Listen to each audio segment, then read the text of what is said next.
Hello, hello, fellow Spellweavers. Your friend, the Fuzzician, is here with another video. So I've been pretty inspired by the Ivia tournament we recently held. I gotta say, this, three-of-a-kind rule I think is brilliant, and I hope we do more tournaments with it. Now, as you know, we had a podcast discussing possible bans that we wanted to have implemented in the game. It ended up not working out because we didn't give Ivko enough notice, and he just already put the announcement that it's just gonna be max of 3 copies. So there wasn't gonna be any way to really implement these bans. And I know some players were not happy with the bans.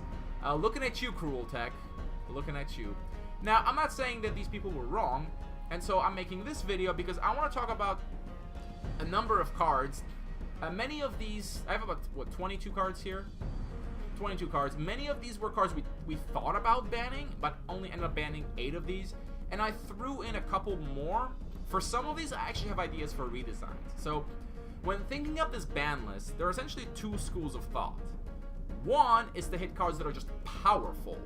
Cards that are run in frequently in decks, with the goal being to just make these less dominant, to force these decks to diversify. To a degree, this is already done by just having it cut down to 3 cards, so that these cards are less present. But it does make some sense. If a card is played in just every deck in that color, if you hit it, okay, what are they gonna do? But sometimes they just don't have any real alternative, so if you take away that one powerful card, they just don't have anything going for them. Maybe that one card is the reason the aspect is being played. The other school of thought, and the one I subscribe to more, is to hit cards which are just really unfun to deal with. They might not be powerful, but I'd really rather they just didn't exist. So I'm gonna kick it off with a card that embodies this perfectly. Word of Grace. This was the card we put on the ban list. And not because it's powerful, but because I think one-turn heal is just very unfun to play against. Now, I understand why the 40 life win condition exists. I think it should exist, actually. Because it's a way to end games where one side just gets too much life. I mean, if you're playing a control game against another control deck, and you've gotten to like 70 life, it would make sense to just say, okay, you know what, you win. It's pretty clear your opponent can't kill you. So rather than just prolong the game, you just end it right there. Magic the Gathering had this happen too, where you'd often get ridiculous amounts of life. And in Magic, it was even worse, because if a big creature with lifelink or whatever was blocked, it still gained you the full life. And just for kicks, I once made a deck where I reached 10 million life in a game. And I could have kept going. I could have reached 1 billion easy. The basic idea is this. If you reached a certain amount of life where you don't even care, you should just win.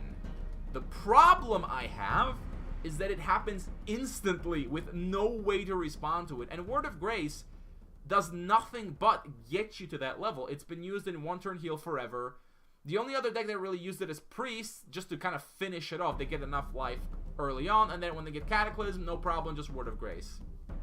So, because I think the win conditions should exist, I would propose just a redesign for Word of Grace to actually make it an interesting card.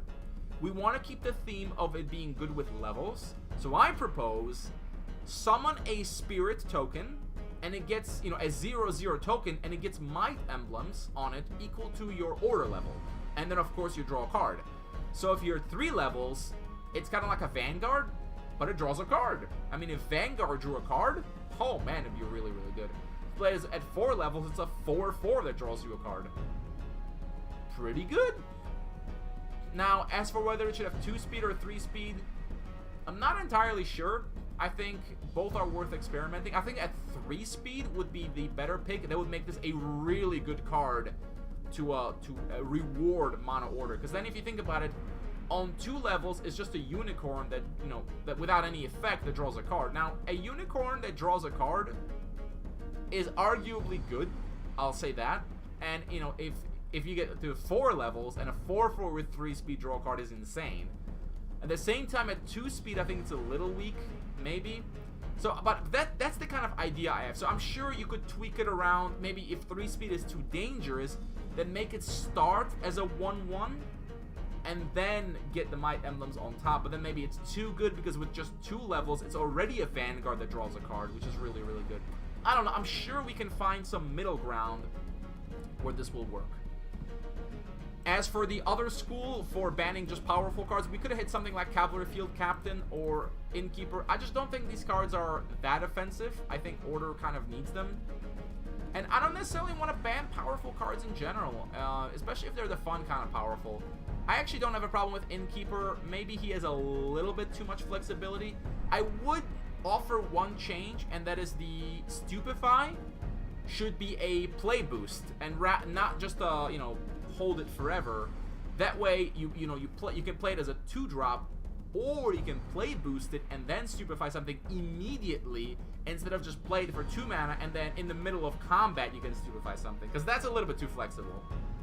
On top of also, you know, shuffling creatures back, and you can even target your enemy, so you can mess up their reanimate shenanigans. So maybe just make it your graveyard only, because as it is just a little bit too flexible. And now moving on to Wisdom, we picked New Horizons. There's really not much to pick. I think this is a card I've been gunning for a very long time. And I really just want to see what happens if we try to play a meta without ramp. Are control decks unable to function? I'm not quite buying that, because Mono C can function just fine without ramp. And don't you worry, we're going to get to Mono C soon enough. And I just feel like this shouldn't be the case. It's too swingy to get this on turn 2. You open with it. It's basically the best thing to play on 2 mana, because it allows you to play a 4-drop immediately, and it just accelerates you. And when 2 control decks face each other, whoever just gets more New Horizons has such an advantage. So I just don't like the design of this card as it is, which is why I wanted to put it on the ban list, which is why a card like Silencer, which you might think would be a candidate for a ban, I don't even think is a problem. Without Horizons, I think Silencer requires quite a lot of work to get to. And even though it's a little unfun to play against, it's not that bad, because at least you can control, you know, what you lose. And it's 4 aspects, 5 mana, so I think it's pretty fair that it has a powerful effect. So I think Horizons is the only real pick. I think this was a good choice from the team. Moving on to Nature, I got 4 cards here. We settled on Grove Guardian, following the philosophy of it's a bit unfun because it's just a 1-drop that hits for massive damage. I really don't like those. Rage Rush is basically built on this principle where they have 8 1-drops doing 2 damage each. I don't think any 1-drops that do 2 damage are acceptable, because it's just too much. It's 10% of your health. And Grove Guardian can be even worse with stuff like Brothers in Arms. It can be swifted out. So I would recommend a slight redesign on this one, similar to the vein of the Word of Grace, where you play him and say he's maybe make it cost 2 mana, 2 aspects, whatever, but then whenever a friendly elf enters the battlefield, just give him a Might Emblem or something, or he comes in with Might Emblems equal to how many other elves you control. Something like that. I'm sure we can make it work. Make an elf that really synergizes with other elves, but not a 1-drop that can start smashing face immediately. Yeah, so yeah, that's why we wanted to hit that, even though I understand that hitting Grove Guardian doesn't really slow down Nature that much. It's the next 3 cards that really give Nature the kick. So speaking of those cards, Niena, I think, even though I kind of like a card that gives you know, elves a little bit more sustain, it's a little bit too much sustain, because you can just draw 7 cards with this, which is insane. It's admittedly not quite as good as drawing 7 cards, because you have to directly play them, which might not be what you want to do. I would like to see this slightly changed, maybe something along the lines of that, you know, you play with your top card revealed. If it's an elf, you can just put it into your hand, and you can do it once. Let's say you exhaust Niena when you do this. And that way you play it, maybe you draw 1 card, maybe not. And I guess you can even give her 1 attack, so you could just be a defensive creature if it needs to be. Maybe 2-3 would be a little too good, because 2-3 is already a decent stat line. Like, only slightly worse than Vanguard, and can potentially draw cards. But it is legendary.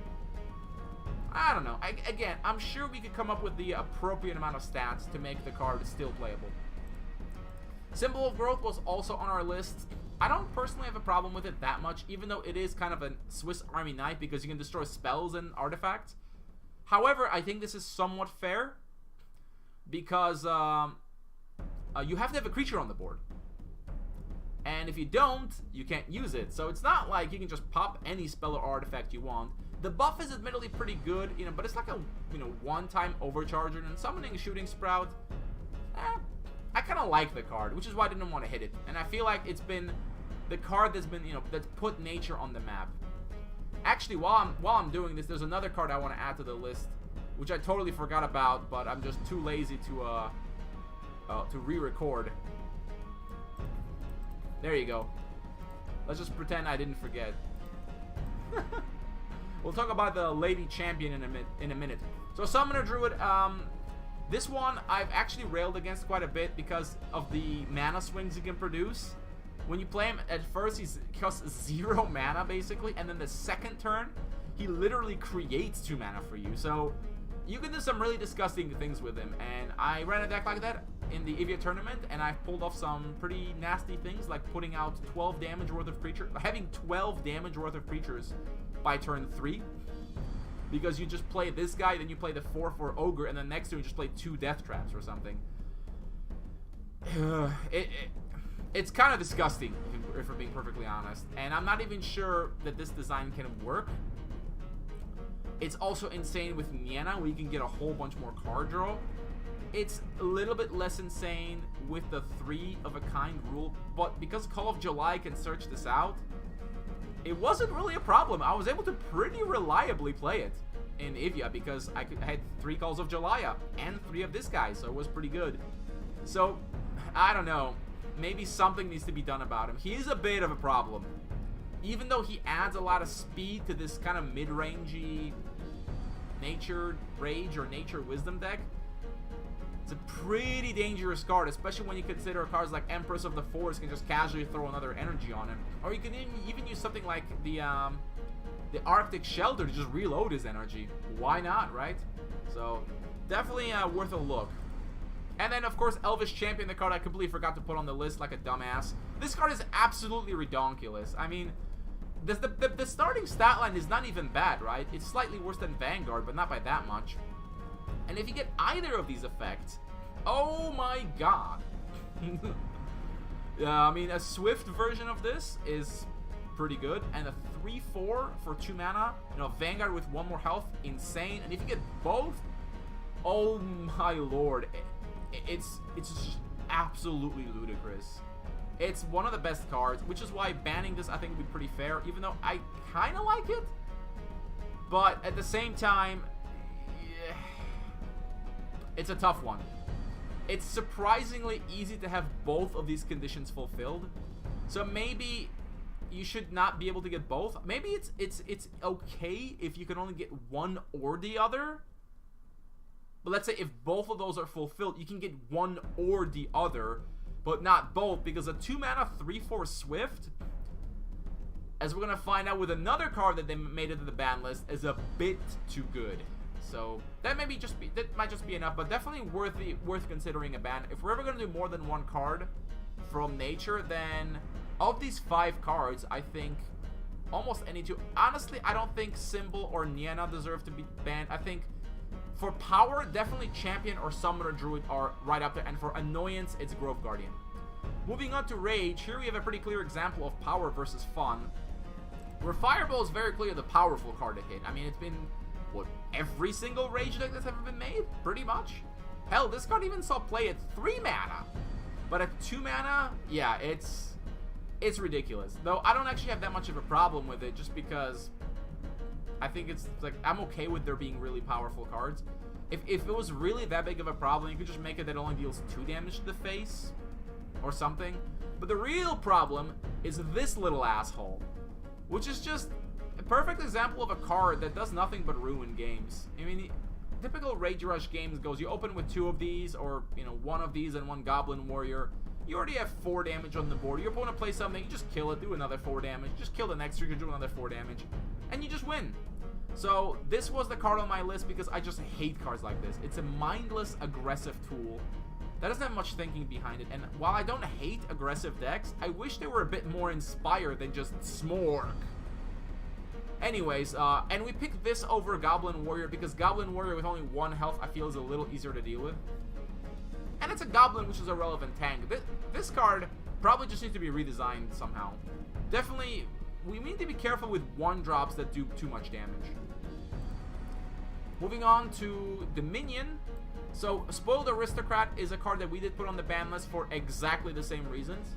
It feels a little less bad because Dominion does not have another 1-drop that does more than 1 damage. If they did, you basically have Dominion Rush instead of Rage Rush. You'd be running that guy, the other 1-drop with 2 damage, and instead of Fireballs, you'd just be running Overchargers and stuff.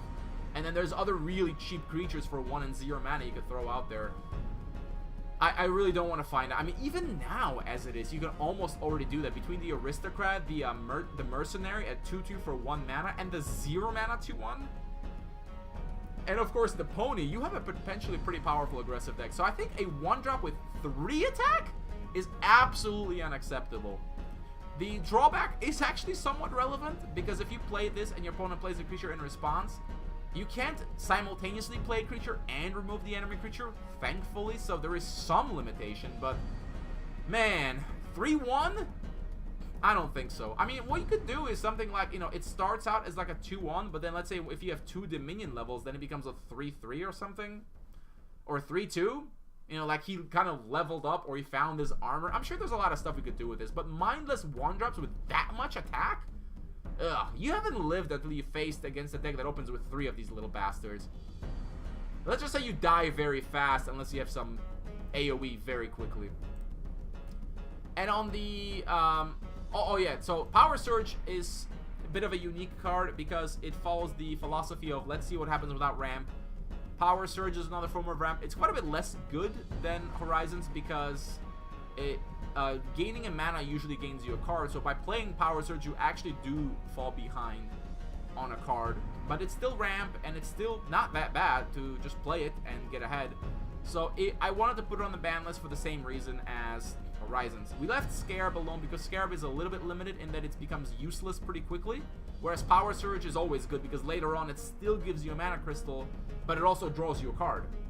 And then you could hit Cataclysm for power reasons, but I think with 3 of a kind, Cataclysm is not actually that big of a deal, since you can't as reliably draw it. Not only that, without ramp, well, you can't expect the Cataclysm to save you in every game. You're going to be pretty disappointed. You're going to need other cards. So I'd say leave Cataclysm alone and see what happens. And now we get to Corruption, which was the most controversial color. I put 6 cards on this list. Not all of them are powerful, but both of the power versus fun aspects are well covered here. So the card we put on the list and ended up putting on the list was Sanctum. This was my idea after we bounced around between Succubus and Tombs. I'll get to those shortly. I think this is just a little bit too good of a value engine where you just get free removal every 3 turns.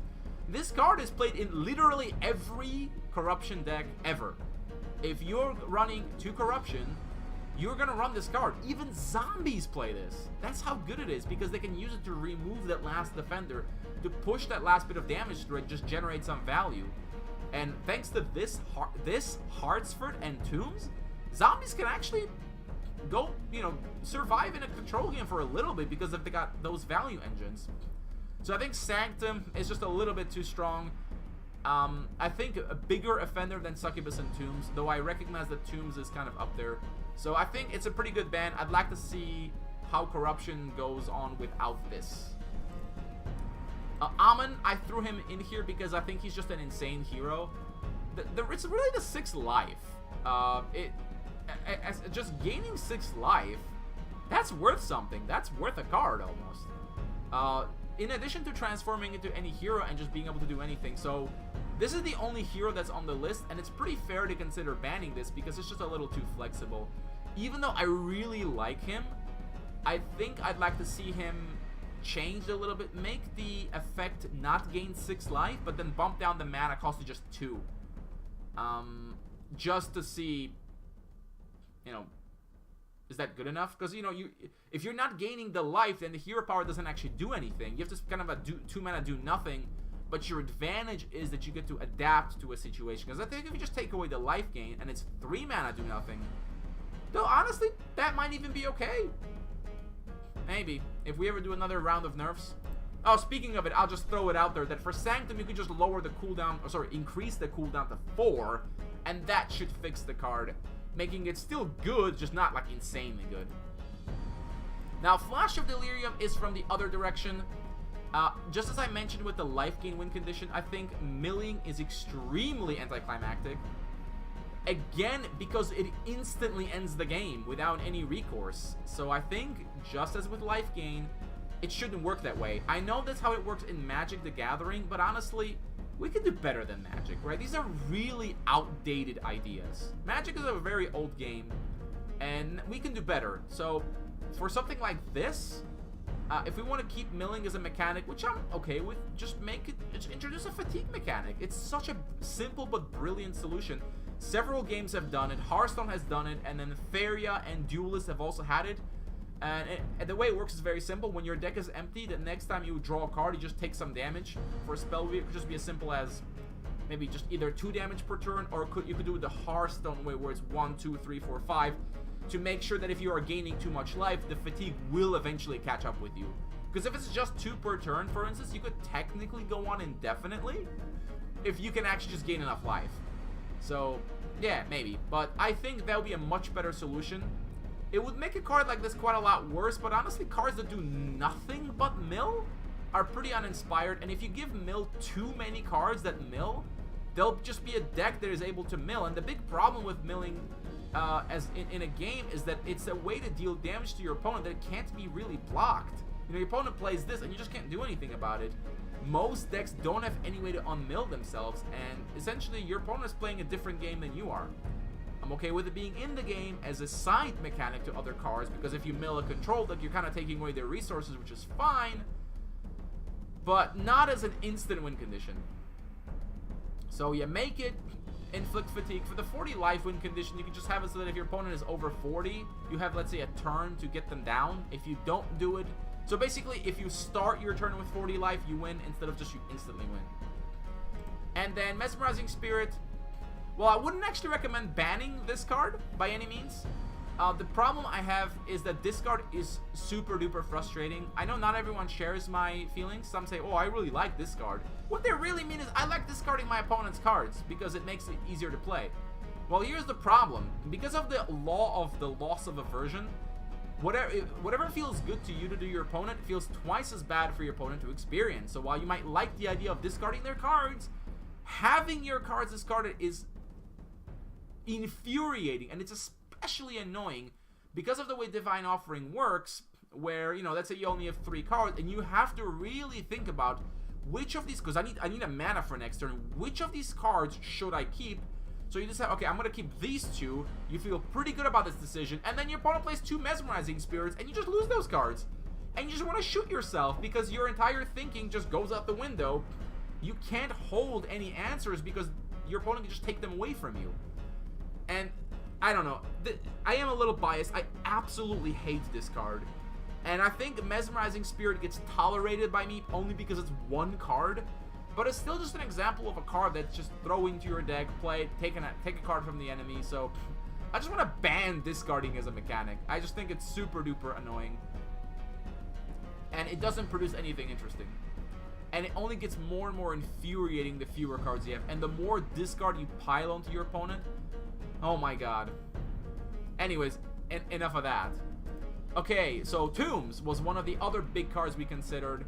I can understand why I wasn't in favor. I wasn't in favor personally, but I understand the power of this card. So the reason Tombs is so strong is because it essentially allows you to play it, and then you can produce pressure on the board without actually having to put anything on the board. So if you're playing a control versus control, you just put this, and you keep spawning zombies, and your opponent has to react to these zombies, because otherwise they're gonna kill him really fast. You start with a 1 that deals 2 damage, then 2, that's another 4, then 6, then 8. And yes, there's advanced Zash, for instance, but it's only every 4 turns. You're summoning zombie every turn. So, oh my goodness. And also it's cheap. It's only 3 mana. You can play it on turn 4 on curve. You get a zombie immediately. And initially I thought, okay, well, you can just kill the zombies pretty easily if you have the board control, but the control corruption deck is just going to kill your board and then just keep waiting. One of the reasons that control corruption is so successful is because of these value engines. Between Sanctum and this, they've got repeating removal and repeating creature generation. And I actually compared this to VATS, and I thought that, yeah, you know, Dominion has VATS, but when you think about it, there's two main differences between Tombs and VATS. The big one for VATS is that the creatures spawned are slaves, which means you can't actually overwhelm your opponent with just VATS, because if you have 3 VATS in play, you're just spawning slaves. You're not actually, you can't attack with them. And the other difference, of course, is yes, you have to pay mana to summon the creature, which means you can't just play it and then forget about it. With Tombs, you can do exactly that. You can just throw it on the board and you get a free Zombie Legionnaire. And yes, if you're behind on the board, your enemy just kills them. But when you're ahead on the board, you get super ahead. So, yes, I'll concede to the people who said that this is a problem, that maybe this should be hit. Though I think hitting this and Sanctum is a bit too much. Just pick one or the other. I still think hitting Sanctum is the correct choice, but I completely understand the reservations about Tombs. Going forward into the future, I wonder if Tombs can remain this way. I never felt that horrible about it, especially since we have Symbol, which can efficiently destroy it. So maybe if we had, you know, a few more ways to destroy spells, specifically in other aspects, because right now it's just nature. Other than nature, it's really what? Ray of Righteousness? That's not very good. There's just not enough aspects of ways to deal with this is the problem, ultimately. And then Succubus was the other card. I honestly don't understand the problem. I think Succubus is perfectly fine. It's a good card. I don't think it's overpowered by any means. Yes, it drains your life, but it's a 4-mana card that doesn't actually impact the board that meaningfully. And the losing 3 life, that only really matters, you know, for zombies sometimes, where they're trying to finish you off. But if you're playing a mid-range deck, for instance, you don't really care, because they're playing Succubus to heal more than anything. And yeah, you know, a 3/3 on the board that, you know, it is a presence. Yeah, sure. Again, it's a good card, but I don't think it's, like, ban-worthy. Like, especially with only 3 copies? Nah. Leave Succubus alone. And the last 2... Stallion. Oh, goodness me. So, I think Stallion, at this point, might just be overpowered. It's basically Haldiri Rider on steroids. It's got 2 more health, which is massive, and it costs 1 less mana. Although, yes, you have to activate it, but it still only costs you 3 mana while you're developing with another creature. I think Mr. Stallion might need to have its health reduced to 3. So it is kind of like the old Haldiri Rider, but for 1 less mana, and that's a big deal. You know, Haldiri Rider, if it was a 3 mana 2 aspect card, it would be OP. So, if Haldiri is okay being a 3/2 for 4 mana, I think Stallion as a 3/3 for 3 mana is still really good. And I think you can basically just cut away that effect where it looks into your opponent's deck, because that's honestly just mostly pointless, basically. When has that ever really been used? I mean, people have only been using Pony to smash face. Because yeah, you can disrupt your opponent's combo, but it's just not really worth it. If you're playing Dominion Corruption, you're playing an aggressive deck. So you're not gonna bother disrupting their combos. You're gonna play it and smash their face, and it has the same advantage that the Lamp of Zafir has, where because it's a spell, it doesn't get Cataclysm. So you can play it, and then you can wake it up next turn and smash face. And again, with 4 health, you can't even kill it with a fireball. So yeah, I think it's a pretty good ban, just because it's a little bit too good, and or lower its health to 3 in the future, and I think it should be perfectly fine. And finally, I threw this in Primal Battle. You know, I like this card personally. I wouldn't want it to be banned. I know that it's a little too efficient, because it's supposed to be a filler, right? You know, if you're playing a deck, you realize I don't really have very good removal. Hey, I can just take Primal Battle. But the reality is, Primal Battle is better than most colored removal, right? I mean, it can compete with Fireball. It can compete with Soul Flames. It can compete with, hell, Noxious Fumes even. And it's ancient and colorless. You can just put this literally into any deck that has any kind of a creature presence, and it's a 1-mana kill something. That can also be used as a shrine. So, yeah, a little too efficient, but I think it may be a more testament to that some aspects just don't have good removal. You look at nature, they don't have basically any removal. Yeah, there's technically Landslide, but it doesn't deal with big things. or anything more than 2 mana. And what, Outbreak? Tidal Wave is kind of okay, but generally if nature wants removal, they do have to splash in a second aspect, which I guess is okay. But that leaves Primal Battle in this really awkward spot where it's always going to see play because it's just so efficient. You know, it's always a consideration in any deck. And at the same time, I don't want to see it go because I just like the idea. I really like this effect. This probably could have been a nature card, to be honest, because it kind of fits. Like, it's just, you know, just straight up, you know, savagery. Probably would rename the card to something like Primal Instinct or something, or, you know, Primal Hunt. But, yeah, this could totally have been a nature card. 1 mana, double green with this effect. Pretty good card to reward mono green. Even though green actually doesn't have the biggest creatures, which is strange. You'd think they would. I think nature would have the biggest creatures. But with stuff like Death Trap, for instance, it's perfect. So, yeah. So that sums this up. I think I do want us to have a ban list for Ivia in the future. That being said, I should point out that we want to ban as few cards as possible. Like, you don't want to just say, oh, let's just ban all of these. No. Like, we picked 8, and maybe even that was too much. 10 will be the absolute maximum. Like, any more than that, and we're going overboard. And yes, I know some people are going to dislike it, but I think we got to really just look at things objectively. What do we really not want to play against, right? Maybe your opinions differ from mine. Maybe you think this card is completely fine. Maybe you think milling is completely fine. I'm just one guy, right? So let me know what you think. And I think we should talk about this. I think we should have another podcast, but a more in-depth one where we really go over these cards and get like maybe 6 people on it. And of course, it'd have to be much better structured, where, you know, one person, maybe like Holyo, leads the discussion, and then we can have it happen. And of course, interacting with chat. Looking forward to doing that. I'm hoping the next Ivia comes very soon. And if it does, of course, we'll arrange this well ahead of time. Though, at the end of the day, even without any bans, I think Ivia was fine. There were some talks that Mono C was a little too strong. I don't know. I didn't face any Mono C, so I can't really say. Though it wouldn't surprise me that much because you still have Sanctum, Tombs, and Heartsford and all that. So just a Mono C zombie deck even could have been really good. So if that is the case, that means we do need to tune up some of these cards. So for the short term, I think a ban list for Ivia. For the long term, I think some of these changes. But for cards like Horizons, I don't even know how you could change this. I just think this effect can't exist in the game. So I think New Horizons can't be salvaged and just has to be redesigned.